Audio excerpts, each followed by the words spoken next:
retour sur le plateau qui nous soit toujours en compagnie de Camille Nélé, Emmanuel Pougné et bien évidemment Joseph René Mboutouzé. Joseph René Mboutouzé, une histoire banale qui risque prendre une autre tournure, on peut le dire comme ça.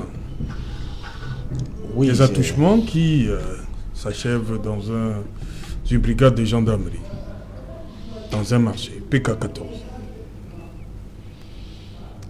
Vous savez, on parle tellement de nos forces de défense que je suis un peu dérangé parce que s'il faut tout relayer, on est totalement en train d'exposer notre armée. Il faut définitivement que les gens comprennent que les hommes en tenue sont des êtres humains qui peuvent ne pas toujours être intelligents, qui peuvent parfois se tromper. Mais le risque, c'est que si tout le temps on relaie les exactions de ceux qui peuvent s'égarer, ça va finir par rentrer dans l'imagerie populaire comme si nous avions une armée qui est là pour desservir le citoyen, pour desservir la nation. C'est pour ça que si j'avais été à la conférence de rédaction, peut-être que cet élément n'allait pas faire partie de ce journal. Oui, il y a des gens qui meurent partout au Cameroun chaque jour. Vous croyez qu'il n'y a eu que cette mort au Cameroun aujourd'hui? Il y a des bandits qui assassinent les gens partout là. Ce n'est pas seulement les hommes en tenue qui créent des morts d'hommes. Il faut aussi que des journalistes aillent investiguer. Non, vous n'allez pas faire le procès, merci. Justement, Camille Nélé, face à cette situation, vous dites une histoire banale, hein? Non, c'est une histoire c'est une histoire qui a commencé de manière banale. Voilà, c'est ce que je dis, hein, ça a commencé de manière banale. Elle n'est pas banale. Elle a commencé de manière banale et elle s'est terminée malheureusement de manière tragique. Bon, je n'irai pas jusqu'à, en tant que journaliste, jusqu'à dicter la conduite à un journaliste de rendre compte, mais je dirais tout simplement que ce qui est arrivé est tout simplement c'est révoltant, c'est vraiment malheureux, parce que quand on sait l'opiniâtreté que déploie, par exemple, le commandant de légion, le colonel Bikele, maintenir la discipline, vous le connaissez très bien, la discipline dans les rangs, que déploie le général Tunge Elias, le commandant de région, pour que l'image du gendarme soit quelque chose d'exemplaire, et encore que la gendarmerie est un corps d'élite, vous le savez très bien. Donc, quand on se trouve donc face à une situation si déplorable, on se demande s'il y en a qui ne le font pas exprès. C'est-à-dire qu'on ne peut pas dire qu'un gendarme qui est normalement sorti d'une école, qui a au-dessus de lui une hiérarchie, qui le moralise tous les jours, mais qui va poser des actes qui vont le desservir lui-même. Ce gendarme ou ces gendarmes qui ont molesté ce citoyen, qui l'ont torturé au point que quelques jours plus tard, il en meurt, c'est terminé. Ça, c'est des gendarmes qui vont se retrouver en prison. Et aux dernières nouvelles, moi, j'ai même appris tout à l'heure que ces gendarmes ont été interpellés, sont placés en garde à vue, sont en train d'être interrogés, de subir un interrogatoire, parce que les autorités de la gendarmerie et du littoral et de la région n'accepteront pas cela. Mais Mboutouzé, lui, il semble banaliser ça. Hein, il dit... Monsieur Mboutouzé a certainement une réaction, il s'est senti gêné. C'est gênant, parce que quand on a ouvert le journal par l'affaire des éléments des forces de défense qui ont torturé quelqu'un, et qu'on referme le journal par une brigade de gendarmerie, on torture quelqu'un, il y a de quoi être gêné. Heureusement que vous avez bien perçu ça. Il y a de quoi être gêné, mais ce que je veux dire, c'est que ce genre d'histoire, ça traumatise. Camille Nélé, vous êtes journaliste, pourquoi vous êtes gêné, vous semblez... Non, moi je ne suis pas gêné. Accompagner ce que dit Mboutouzé. Non, écoutez, Serge Alain Autou, non seulement je ne suis pas gêné, mais vous savez très bien que ma spécialité, c'est l'enquête criminelle. Ouais. Et l'enquête criminelle, j'aime me donner parfois l'impression aux gens que je suis insensible à certaines choses. Non, je suis froid. Je suis un journaliste froid et je suis un spécialiste des cas de société qui a pris l'habitude depuis plus de 40 ans de les examiner avec beaucoup de froideur. Et ce que j'ai vu, moi je dis que j'ai examiné ça avec froideur, mais ça c'est pas bien. C'est pas bien. Et moi, je pense qu'il va y avoir une suite judiciaire, il va y avoir une suite disciplinaire, mais ce que ceux ou ces gendarmes ont posé à la brigade de gendarmerie n'est pas bien et ne redore pas le blason de nos forces de défense. Manuel Puyol. Oui, je suis surpris de constater que nous banalisons ce qu'on peut appeler mort d'homme. S'il y a 10 personnes qui sont torturées, mortes, si ça doit faire l'objet du journal, et ce n'est que ça, c'est très important de prendre ça en priorité, parce que rien ne vaut la vie. Rien ne vaut la vie. Et puis moi, je me dis que si ces gendarmes-là avaient déjà appris qu'il y a eu un cas de cette nature, où les gendarmes sont comportés de cette manière, et ont été punis sévèrement, ils se seraient abstenus un tout petit peu. Moi, je crois que quand il y a des cas comme ça, il faut publier ça, il faut vulgariser ça, pour que les autres gendarmes comprennent que ce n'est pas possible, n'est-ce pas, que la société puisse accepter de tels comportements. C'est des agents du maintien de l'ordre. Ils sont là pour assurer la sécurité des hommes et des biens. Et que, à un moment donné, ils deviennent un danger pour les hommes. C'est un problème gravissime. Je crois que pour faire tout ce que nous faisons là, il faut d'abord vivre. Et si par un mécanisme ou bien par une situation ou une autre, la vie, on peut supprimer la vie, je crois qu'il faut en parler sérieusement. Et je crois que Equinox doit être félicité, n'est-ce pas, par ce fait de rendre saillant ce type de comportement, parce que ça va aider les autres gendarmes. Alors, les gendarmes devraient avoir une formation qui lui permette de comprendre que ce genre d'acte ne doit pas être posé. Oui, ils ont cette formation. Ne parlez pas s'ils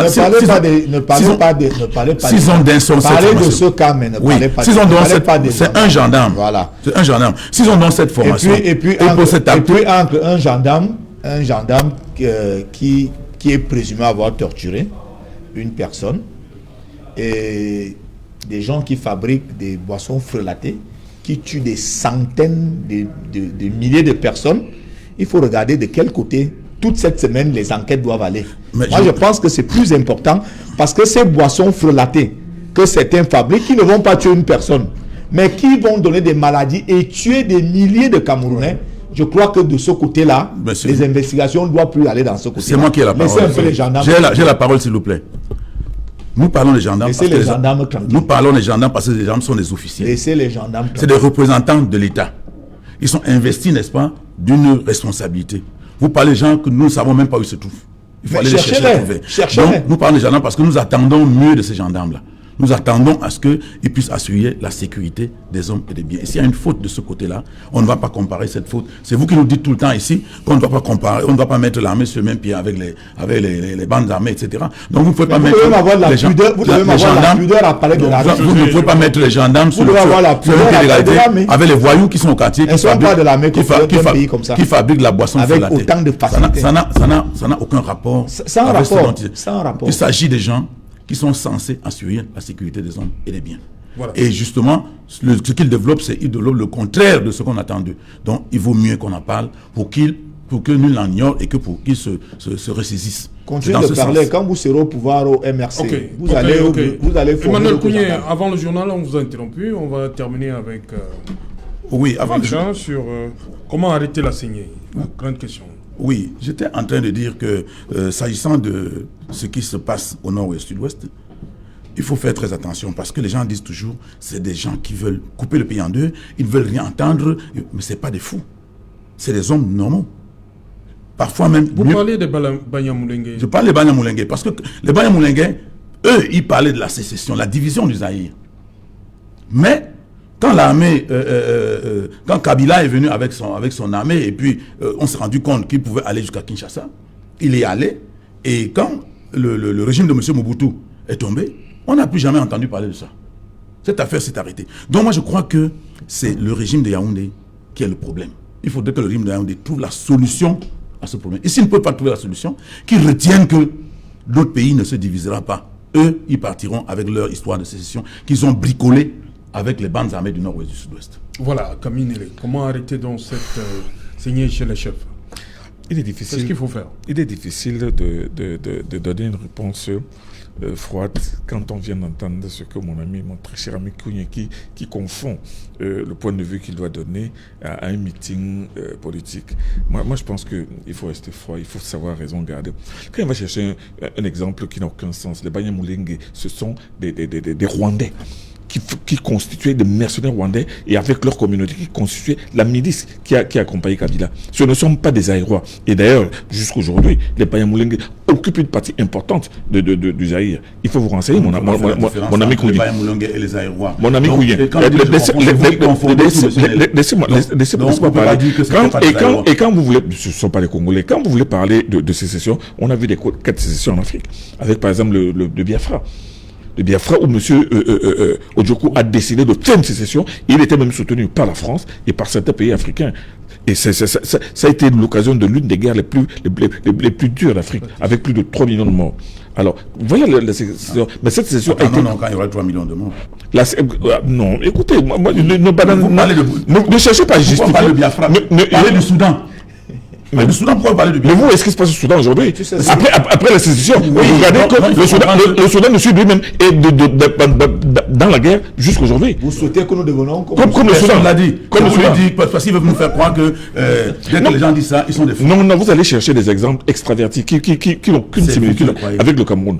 Et maintenant, quand vous allez chercher, prenez au moins la précaution de vous dire, de vous mettre dans le vrai. Ne restez pas dans le fantasmatique. Donc ce que je voulais dire, c'est que la solution aujourd'hui, il n'y a pas une solution. Il n'y a pas de baguette magique. La première chose, la première urgence, c'est de faire comme on fait dans tout pays organisé. C'est-à-dire qu'on ne négocie pas avec les assassins et les tueurs. On les éradique. Restons sur la protection des chefs. La protection. On n'apprenne pas qu'on a exécuté un autre chef. La protection des chefs, donc, vous posez une belle question. Quand le ministre de l'administration territoriale a demandé aux chefs de rentrer dans leur village, il pensait que, d'abord, en rentrant dans leur chef, ça va mobiliser les populations. Et ces populations, elles-mêmes, sont capables de protéger leur chef. Parce que ce que l'on ne dit pas, ou ce qu'on oublie, c'est qu'après l'assassinat de ces 3 chefs, les populations ont protégé un 4e chef qui avait été enlevé et ont même sorti à l'extirper des mains de ses ravisseurs. Ça, on ne fait pas ressortir cela. Donc c'est fini. Ce que je veux dire, non, ce n'est pas fini, Kouyen. Écoutez, ne restez pas dans un catastrophisme qui sert peut-être une idéologie qui est contre la construction de ce pays. Ce que je veux dire, c'est que aujourd'hui, Serge, j'allais vous poser une question. Comment assurer la protection des chefs? L'armée est là, la gendarmerie est là, les populations elles-mêmes sont là. Et les populations sont même les premières à être concernées. Alors, ces populations qui doivent savoir que les chefs, des individus qui n'ont rien à voir avec leur village viennent tuer leur chef. Mais ça veut dire que ces gens-là ne peuvent pas leur assurer le bonheur. Et ces gens-là tueront quiconque sera contre eux. Je pense que les premiers protecteurs de ces chefferies, c'est la propre population. Maintenant, ces populations seront davantage soutenues maintenant par l'armée qui a compris. Parce l'armée pensait qu'avec les populations, ça pouvait conforter les populations dans la protection, dans le retour à leur propre bercail. Mais non, je pense que l'armée va prendre davantage de mesures pour assurer davantage la protection de ces chefs. Et moi, je pense que c'est le début d'une solution. Et je suis sûr d'une chose. Je suis certain que l'assassinat barbare de ces chefs va susciter une réprobation dans cette région-là qui va peut-être commencer à faire ce qu'on appelle un retour de manivelle. Pour vous, Mboutouze, comment assurer la quiétude les autres chefs, est-ce qu'ils sont dans quel état d'esprit selon vous maintenant? Ils ont peur? On peut se demander à qui le tour, c'est ça? Dans le sud-ouest? C'est légitime que lorsque certains chefs sont tués, que d'autres aient peur. Mais je pense que... comment faire donc pour qu'ils n'aient plus peur? Oui, il faut que les régions du nord-ouest et du sud-ouest s'organisent pour mettre fin à cette barbarie. Parce qu'on a vu, lorsque c'était le tour des Boko Haram dans l'extrême nord, on a vu des comités de vigilance qui ont été institués par les populations. Et lorsque ces comités de vigilance ont été institués, maintenant sur le plan de l'encadrement, l'armée les encadre. Et vous avez vu que ces comités de vigilance ont quand même contribué à ce que finalement l'armée régulière camerounaise arrive à vaincre ces terroristes de Boko Haram qui voulaient prendre l'extrême nord en otage. Il faut véritablement que les populations s'organisent pour maintenir l'état de droit.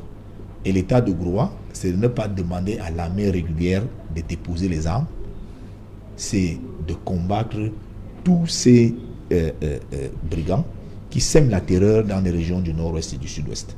Ok. Pour vous, Emmanuel Pougné, qu'est-ce qu'il faut faire là pour que une semaine, 2 semaines, je suis embêté. Quand chef a été je viens d'attendre monsieur dire l'armée pensait que, le ministre pensait que on ne peut pas gouverner un pays en pensant que ça c'est encore des probabilités, des conjectures. Moi je crois que quand on gouverne un pays et quand il y a une situation aussi grave, on réfléchit, on trouve des solutions. Quand on dit qu'on pensait que ça dit on a dit au chef de rentrer, mais on n'a pas imaginé que ce qui est arrivé pouvait arriver.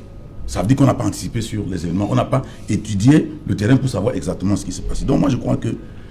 Non, le ministre dit que la situation n'est pas celle qu'elle était il y a 3 ou 2 ans. Elle se normalise petit à petit. Mais il croyait. Mais est-ce qu'elle se normalise ou pas? Si elle se normalise, on ne tuerait pas le chef de cette manière. Moi je pense qu'elle ne s'est pas normalisée. Je crois que la situation va s'aggravant.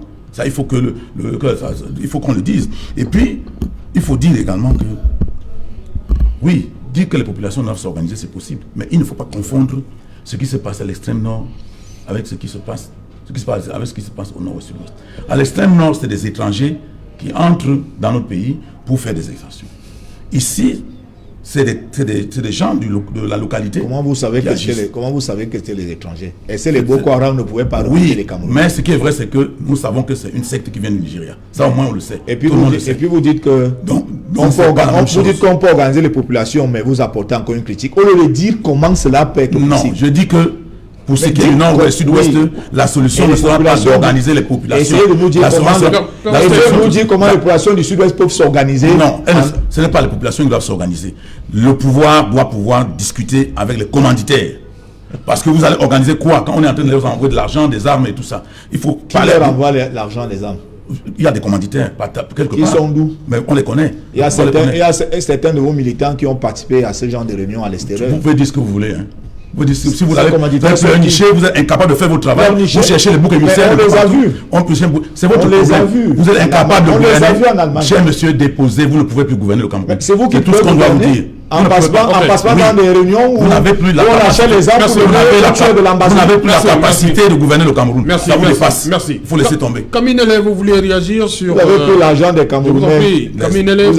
Vous avez détourné. Joseph René Mboutouzé. Parlez-nous un peu de suivi. Joseph René, vous avez avalé tout ça. Kaminele, vous voulez parler du vaccin. On voit nos voisins, le Gabon qui s'active. Et on a vu le président Théodore Obiang Bazogo qui est déjà... Attends, se faire vacciner. Mais on devrait... se pose la question. On devrait d'abord chercher à savoir. Non, nous devrions d'abord chercher à savoir si c'est le vrai vaccin qu'on... Comment? Si c'est le vaccin qu'on lui a inoculé. Mais je vais vous dire une chose. Oui. Je vais peut-être gêner beaucoup de gens. Mais moi, je suis en train de dire que ce qui se passe avec ce vaccin, et ce vaccin qui va se démultiplier. Parce qu'on a parlé de vaccin contre le Covid. Maintenant, on dit que non. Pendant qu'on est en train de vacciner les gens contre le Covid, on dit que non. Il y a une variante de l'Afrique du Sud.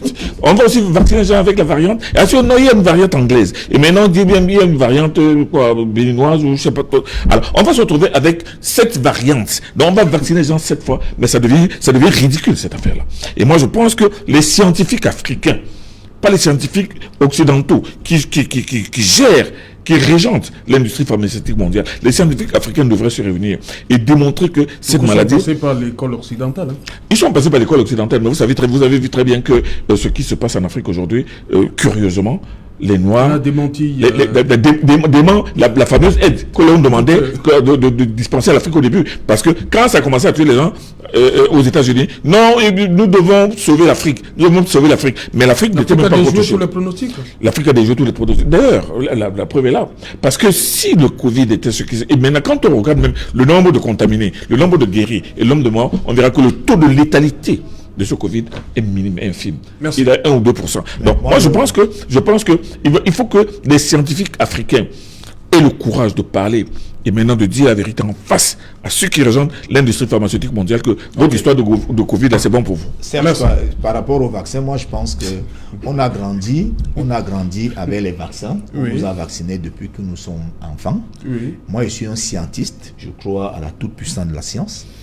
le jour où il y aura le vaccin contre le Covid, moi je me ferai vacciner. Il n'y en a pas encore? Le jour que ça sera disponible au Cameroun, moi, je me ferai vacciner. Il y a Sputnik V, il y a Moderna. Je me ferai vacciner. Il y a AstraZeneca et... Donc vous aurez plusieurs vaccins, Boutouzi. Non, je vais me faire vacciner. Mais il y a plusieurs. Et les variants, qu'est-ce que vous allez faire des variants? Vous imaginez combien de fois j'ai été vacciné depuis que je suis bébé? Pourquoi ces vaccins-là, vous y croyez à l'époque, mais maintenant, pour le Covid? Non, merci. On a là où subitement. Pour une raison simple, pour une raison simple. On nous a appris que le vaccin, laissez-moi terminer, le vaccin est préventif. Il n'est pas curatif. Et maintenant, on est en train de nous faire croire qu'une maladie qui n'existe depuis 1 an, on a déjà trouvé un vaccin. Donc, on vous donne le vaccin en 9 mois. Est-ce qu'on a eu le temps d'expérimenter de constater tous les éventuels effets secondaires? Parce que c'est une histoire. Merci. Cette histoire-là, on va nous dire. Vous allez refuser de vous ouvrir au monde parce que vous avez. Merci, cher monsieur. Merci. Merci, Kaminele. Merci, Emmanuel Kougné. Voilà, madame, monsieur, nous sommes arrivés au terme de cette édition et qu'il en soit rendez-vous. Il est pris pour demain, 19h. Bonsoir, Carrefour Madelon, Bafoussam.